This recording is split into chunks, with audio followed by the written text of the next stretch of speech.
So today I wanted to talk about frenemies. So for some of you it might be a new term. Let me just break it down. It comes from two words, friend and enemy. So basically a frenemy is a person who acts as a friend but deep inside his heart or her heart they hold malice towards you. They would send you these signs that your work should not happen unconsciously. You can just pick up these signals. So how to kind of work around them, and when we receive certain signals from our intuition, why we shouldn't ignore them. So I was lately reading a book by the name of The War of Art by Stephen Pressfield. It's a very good book. Probably he has done a great job in terming this force that we feel towards doing things. He calls this force resistance. So basically, there's a chapter in it which is called Resistance Recruits Allies. So I'm just reading directly from it. Resistance, by definition, is self sabotage.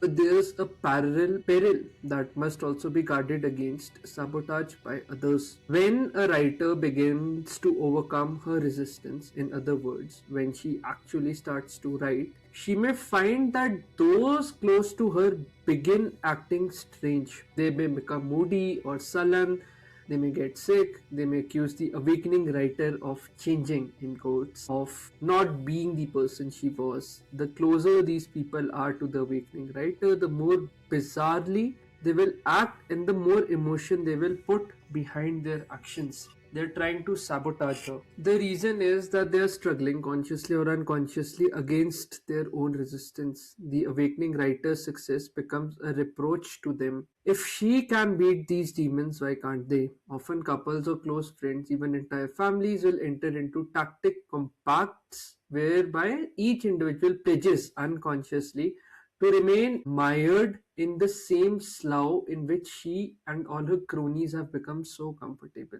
The highest treason a crab can commit is to make a leap for the rim of the bucket. Basically, it talks about crab mentality and how people around us just don't want us to be successful in our endeavors. So he says that the awakening artist must be ruthless, not only with herself but with others. Once you make your break, you can't turn around for your buddy who catches his trouser leg on the barbed wire. The best thing you can do for that friend, and he'd tell you this himself, if he really is your friend, is to get over the wall and keep mutating.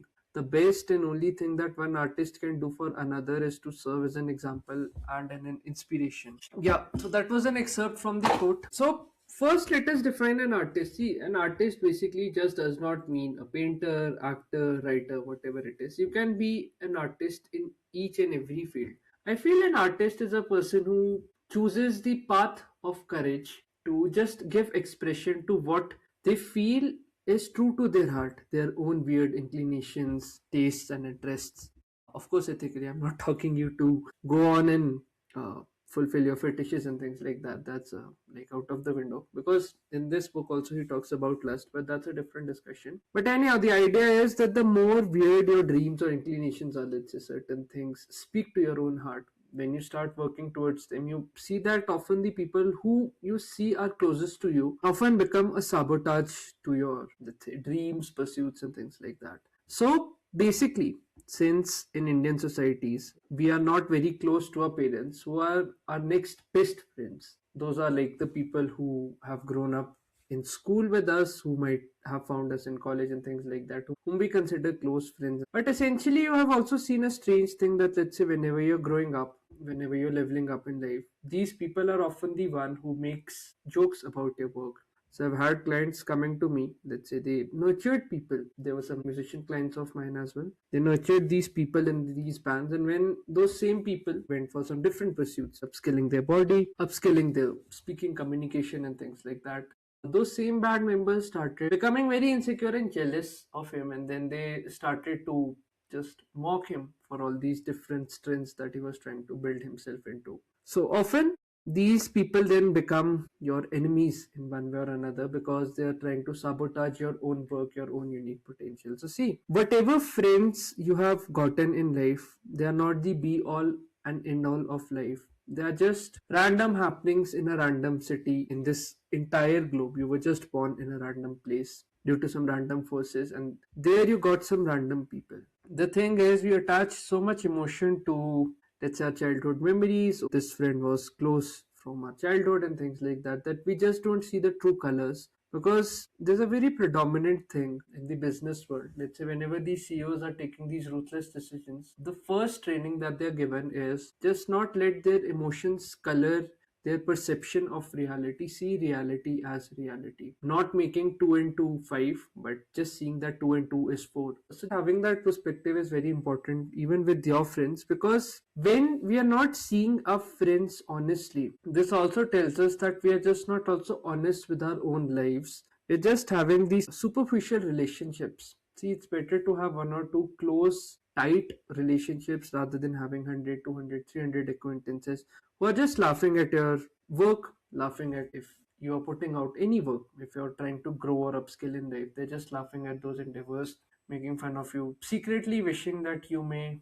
just not grow ahead in life, because it just reveals a lot of insecurity about them. Just trusting your intuition and seeing that maybe whatever random happenings have happened, those friendships were done in my ignorance. But now, since I'm becoming more aware, I would not like to use the word enlightened, but enlightenment, the core word or the core root of it is just throwing light upon something. So the more aware or the more light you're throwing upon your own self, upon your relationships, the better grasp at reality you have, because it just takes a second to become your fiercest enemy. Your closest friend can become your fiercest enemy. Why? Because they know your closest secrets. And if you just don't see these signs at the start, eventually in the long term, they would just turn out to be parasites. So there's a very good movie, Parasite. You should just check that out. But just drawing some reference from that, they expect that you just give your all to these people, and in return they just leech you and just keep on taking advantage of you. It's very important, let's say whenever you're upskilling or growing in life, just having a strategic thinking that I'll just be completely silent, let my work speak, let my actions speak. Until then, if I need to just distance from a-holes, I'll do that. It's much better to live in solitude, because see, the hard fact of life is whenever there are tough situations in life, these people won't come to your support. Right now, all the time that you're wasting to honor that friendship, please them that they won't leave you and things like that, all of it would just go down the drain once a hardship comes, and then you see that they are not even helping you in your tough times. So take opinions of people who really matter to you, or whom you would take advice from, or who would you want to become. So I had read a quote recently that listen to people who are closer to your goals, not the ones who are like closer in your proximity. I think it was Alex Hermosi or someone who was talking this, but that was very insightful. You need to be at your A game at all levels. Cut out a lot of bullshit people, because there are 8 fucking billion people on this planet. It's just a random event that we are born in a certain town. We have these random associations. The highest responsibility that you hold in life is towards your own self and expressing your own highest potential. Because what happens is these frenemies leech you, and then they just mock you, and then when you just see that you were just true in your heart, in your approach towards, let's say, this relationship or friendship, it just hurts a lot. So it's better to just cut out bullshit at the root when the sapling is small, rather than cutting a big tree, which takes a lot of effort, lot of pain and things like that. So if the root itself is sour at the start, it's better to just weed that out like weeds. But anyway, I think I've been rambling quite a lot. Just don't want you to be victim of these people, because see, when stakes become higher, it becomes a lot tougher and it hurts a lot. So it's best that we just listen to our intuition more and see reality as reality. That's a certain signs that we are receiving from our heart about certain people. We know that something is off about them, but we can't really articulate that. That's the feeling that you want to bet on.